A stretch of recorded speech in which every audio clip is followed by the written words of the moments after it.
The dress was never supposed to be on me. It was hanging inside her closet, pushed to the back like a secret that didn't want to be found. I remember telling myself I was only looking for a hoodie. That's the lie I still laugh at now.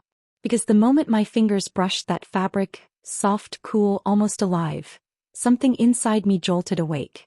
I stood there in her room, door locked, heart racing like I'd already been caught. Just hold it, I whispered to myself. That's it. But holding it wasn't enough. 5 minutes later, I was standing in front of her mirror, the dress slipping over my shoulders, my breath shallow, my hands shaking so badly I almost dropped it. The zipper resisted at first, then slid up smoothly, sealing me inside a version of myself I didn't recognize, and couldn't stop staring at. My reflection hit me like a punch to the chest. Oh my God, I breathed. The mirror showed a boy who looked wrong in his own skin, and somehow impossibly right in hers. The dress hugged my waist, fell softly over my hips. My shoulders looked narrower. My posture changed without me trying. I wasn't standing like him anymore. I stepped closer to the mirror, eyes wide, searching for proof that this was a joke. A mistake. Something temporary. Instead I felt it. A warmth spreading through my chest. A calm I had never earned before. A dangerous thought forming, slow and clear. What if this isn't wrong? My pulse thundered in my ears. Fear crawled up my spine. What if she came home? What if someone saw? What if this meant something I wasn't ready to admit? I should have taken it off. I didn't. Instead, I raised my hand and touched my own cheek, the fabric brushing my thighs as I moved. My lips parted, a soft sound escaping before I could stop it. For the first time in my life, I didn't feel like I was pretending. I felt like I was waking up. And that terrified me. The next morning, I woke up like nothing had happened. At least that's what I tried to tell myself. I lay there staring at the ceiling, sunlight creeping through the curtains, my heart already racing before my feet even touched the floor. For a split second I felt normal. Then my eyes drifted to the chair. The dress. Folded neatly. Quiet. Waiting. My stomach dropped. What the hell did you do? I muttered, rubbing my face hard like I could scrub the memory out of my skin. The calm from last night was gone, replaced by a thick, choking guilt. Like I'd crossed a line I wasn't allowed to even see, let alone step over. I got dressed for work in a hurry, jeans, t-shirt, jacket. Safe clothes. Armor. But everything felt wrong now. The fabric scratched.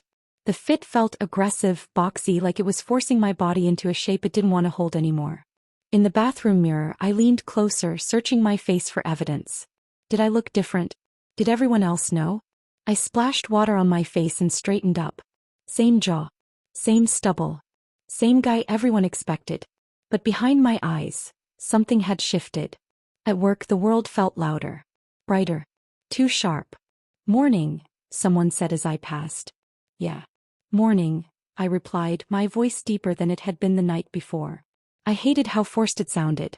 I sat at my desk, pretending to focus, but my mind kept drifting. Back to the way the dress had hugged my waist, the way my shoulders had relaxed, the way I hadn't felt like I was acting. Mark leaned over the cubicle wall. You okay, man? You seem off. Man. The word hit harder than it ever had before. Just tired, I said quickly, fingers tightening around my mouse. He nodded, unconcerned, and went back to his screen. But my chest stayed tight. Every laugh around me felt like it was happening in a world I was slowly slipping out of. Every reflection in the office glass felt incomplete. At lunch, I sat alone, scrolling my phone without seeing anything. My leg bounced under the table, nerves buzzing. It was just a stupid moment, I told myself. People do weird things. This doesn't mean anything. But then another thought followed, quieter, crueler. If it meant nothing, why do you miss it? That evening, I passed a clothing store on my way home. I slowed without realizing it, my eyes catching on mannequins dressed in soft colors, flowing shapes. I imagined myself in them. Felt myself in them, and the fear came rushing back full force. I turned away fast, heart pounding. At home, I paced my room like a trapped animal. I told myself I wouldn't do it again. I told myself I needed control. Normalcy. Then I opened the closet. My hand reached for the dress before my brain could stop it. The moment the fabric touched my skin, my shoulders dropped. A shaky breath escaped my lips. Just for tonight, I whispered. But deep down I already knew. This wasn't going away. That night I didn't rush. I locked the door carefully like I was sealing myself inside a confession. The apartment went quiet, the kind of silence that presses against your ears and forces you to listen to yourself. I stood in the middle of my room, still dressed in my usual clothes, the dress laid out on the bed like an invitation I'd been pretending not to read. Slow, I told myself. Just slow. I undressed piece by piece. Each item felt heavier than it should have: jeans, shirt, socks, like I was peeling away expectations instead of fabric. When I was finally standing there bare and exposed, the mirror caught me again. I didn't look away this time. My body wasn't wrong. It never had been. But it felt unfinished. Like a sketch waiting for color. I slipped into the dress, letting it fall naturally this time instead of tugging it down in a panic. The fabric kissed my skin and I closed my eyes as a soft shiver ran through me. My breathing changed. Slower, deeper, almost careful. I stepped closer to the mirror. Okay, I whispered. What now? I sat at the edge of the bed and opened the small makeup bag I'd bought weeks ago and hidden like contraband. I remembered how nervous I'd been at the checkout, pretending it was for someone else, my face burning as the cashier smiled politely. My hands shook as I started. Foundation first. Too much. I wiped some away, tried again. I leaned in close, tongue caught between my teeth in concentration. Every mistake made my heart jump. Every small success sent a spark of excitement through my chest. When I finally tried eyeliner, I laughed softly, half frustration, half disbelief. How do people do this every day? I muttered. But when I stepped back, my breath caught. My eyes looked bigger, softer, more honest. I tilted my head. So did she. I practiced smiling. Then not smiling. I tried different expressions, watching how my face changed, how my body responded. I noticed how I stood differently now. One hip slightly out, shoulders relaxed, hands lighter at my sides. I walked across the room slowly, listening to the faint whisper of fabric against my legs. I turned. The skirt followed, graceful, forgiving. A quiet, dangerous joy bloomed in my chest. I tried speaking again. Hi, I said gently this time. My voice sounded strange, too deep, too practiced, but there was something else there too. Intention. Curiosity. I tried again, softer. It's okay. My eyes burned. I sat on the floor, back against the bed, hugging my knees, the dress pooling around me. Thoughts raced through my mind. Is this who I am? Or just who I've never let myself be? Memories surfaced. Moments I'd buried. Wanting to play dress up as a kid. Lingering too long in women's clothing sections. Feeling envy instead of attraction and not understanding why. This wasn't new. I just finally stopped running. Hours passed without me noticing. When I eventually changed back, folding the dress carefully, my chest ached in a way that felt almost like grief. I lay in bed staring at the ceiling, heart full and terrified. As now I knew the truth. This wasn't curiosity anymore. It was discovery. Saturday arrived with a nervous energy buzzing under my skin. I woke up before my alarm, heart already racing, staring at the ceiling while a single thought repeated in my mind like a dare. Go outside.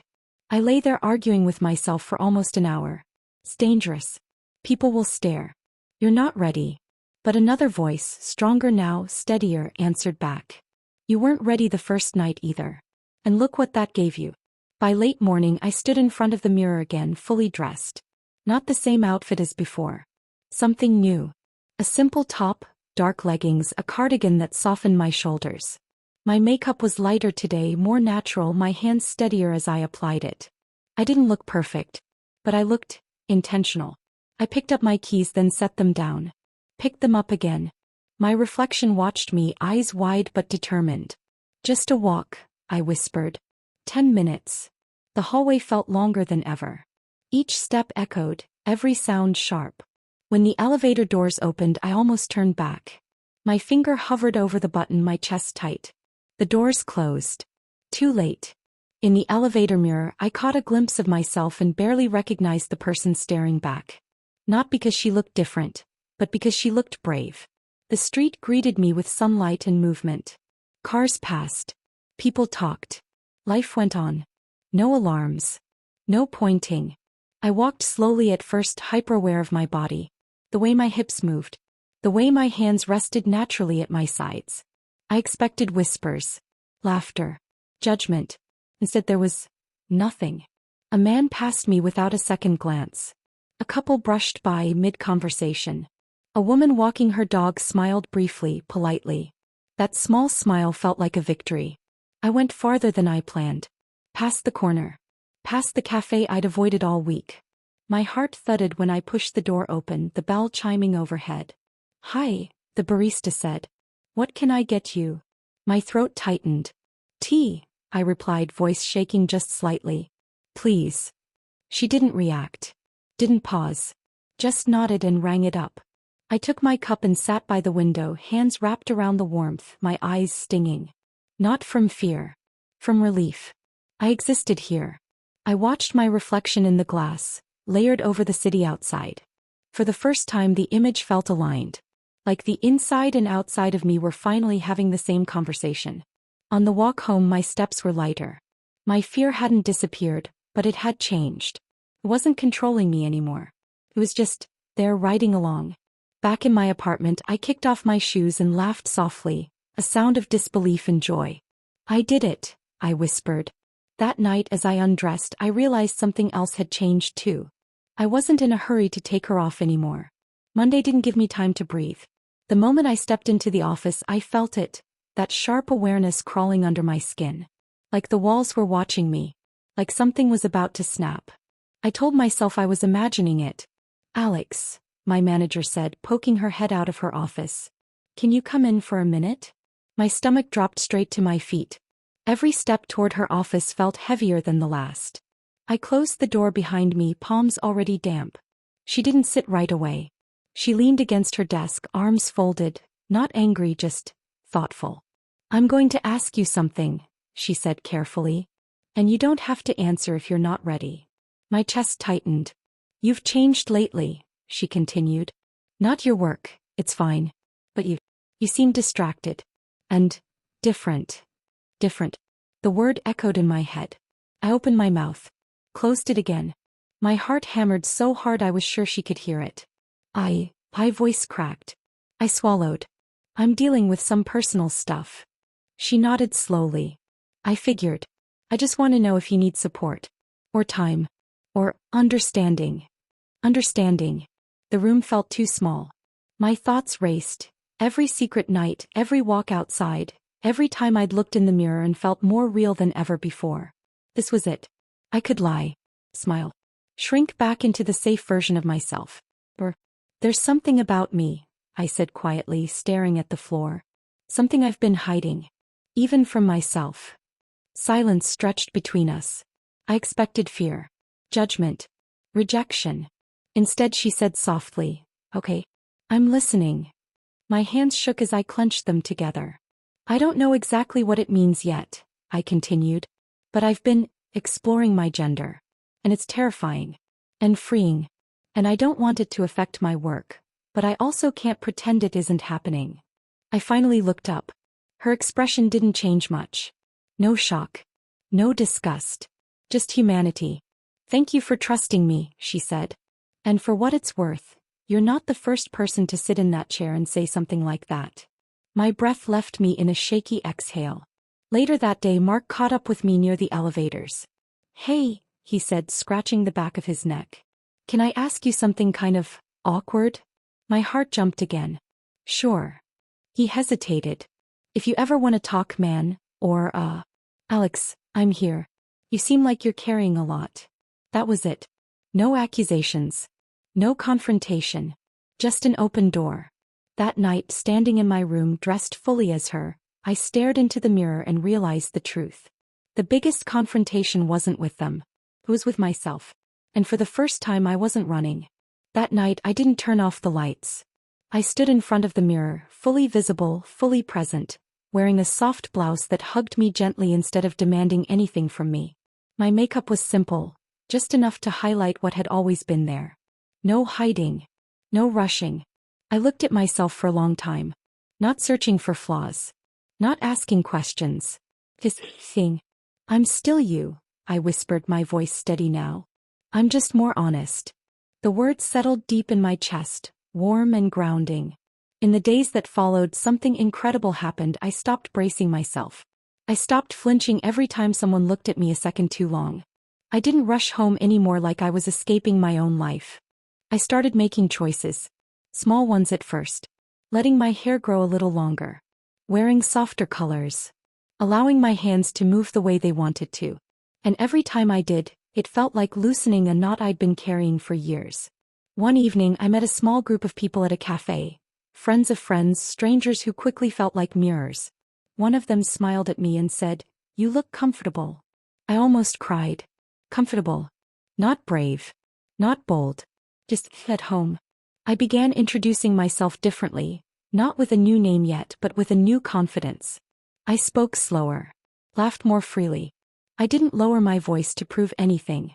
And the world didn't fall apart. In fact, it expanded. There were hard days too. Moments of doubt. Fear that crept back in late at night. But now when I stood in front of the mirror I didn't feel alone. He was there. And she wasn't going anywhere. I don't know exactly where this journey will take me. Labels can wait. Decisions can unfold in their own time. What matters is this. I stopped lying to myself. That one night in her clothes didn't magically change my body or my life. It changed my permission. Permission to explore. Permission to soften. Permission to exist without apology. And if you're listening to this, heart pounding, wondering why certain moments feel like secrets you can't outrun, please hear me.